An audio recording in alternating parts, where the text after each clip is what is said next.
Today I want to talk about the illusion of perfection. So this is a pattern that I'm sure many of us can relate to. It comes up a lot with my clients and myself, of course.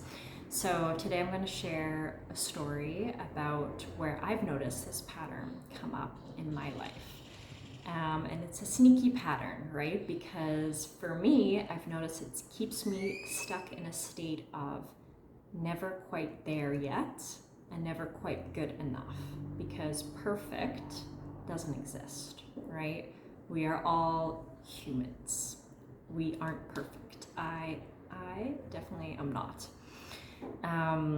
So I want to share this story with you because maybe you can find pieces of my story that you relate to and can see where it shows up in your life and can gain some nuggets for yourself. So where I found this coming up for me lately was around my body. And I noticed that I get stuck in this cycle of never quite perfect enough, right? And I'm sure other women, you can relate to this because it's such a thing in our culture and society and with Instagram, and it's easy to compare ourselves to others, and I'm not someone who struggled with my weight, so that's also why I want to share this, to kind of normalize this illusion of perfection.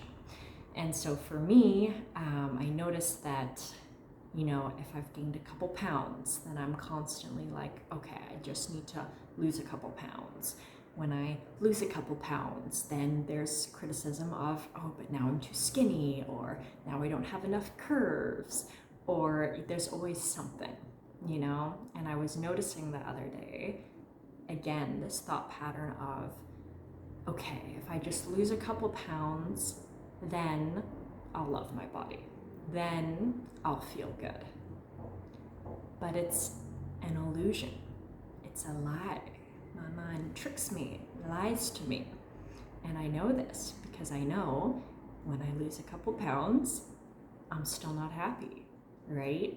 Then I'm like, well, but I don't have curves, or I look too skinny, or there's always something, right? And so perfection is an illusion. It doesn't exist. My mind was tricking me into thinking it would exist. Okay, well then if I put on a little bit more weight, or I do this, then I never get there. I never ever get there because perfect doesn't exist. But when I'm tricking myself into thinking that perfect exists, then I'm continuously in this loop of trying to change myself, my body in this example, and with the lie of, then I'll love myself, then I'll be good enough.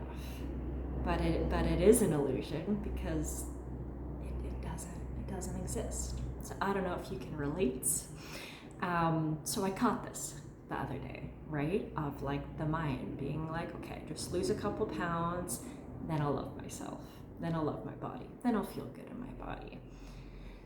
And then I got the insight of, that's not the answer. And I know it's not the answer because I've been here before. The answer is, can I love my body right now, exactly as it is? Can I love my body when I feel bloated? Can I love my body through the fluctuations of my cycle? Because I'm a woman, my body changes and fluctuates through the month, through the day, right? That is the deeper invitation. And when I'm loving myself, when I'm in a space of self-love, it's easy to nourish my body, to eat the foods that nourish my body, to care for my body from a place of self-love, right? That's how I show up for myself. I'm at my healthiest, I'm at my best when I love myself, when I'm in a good state with myself. Rather than this, I will love myself when, fill in the blank, right? Because there's always something else. It's this cycle. And so that's what I've really been leaning into, is seeing my beauty right now without the little asterisks of this little change, right? Which can be so easy for us to get into, to nitpick about ourselves. Can I see my beauty now? Can I love my body now, exactly as it is? And from this space of love, witness how I show up for myself, which is my highest self-nourishment, my highest health. And, so this perfectionism can show up all places of life, in your work, in your health, in your body. So notice where this pattern might show up for you, right? And how you can maybe shift it from a state of needing to change, then you'll feel okay, then you'll feel good enough, then you'll love yourself, to how can I love myself now? How can I embrace all of me now? And from this openness, from this expansiveness, notice how I show up differently, how you show up differently. And the coach I trained with, Alyssa Nobria, I love how she puts this. It's not about changing the pattern.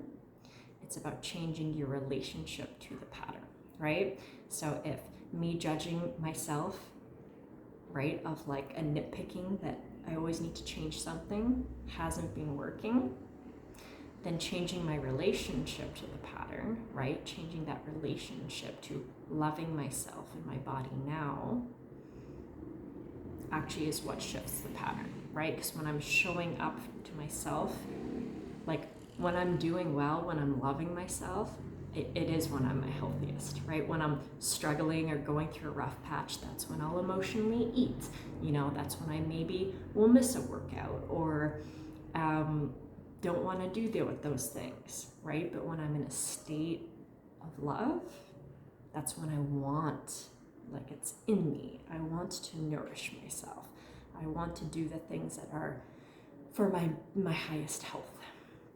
So maybe you can see pieces of yourself in this story, in this perfectionism, and yeah, the invitation is to, none of us are perfect. So can we love ourselves as we are now and witness the changes that happen, that come from this place, right?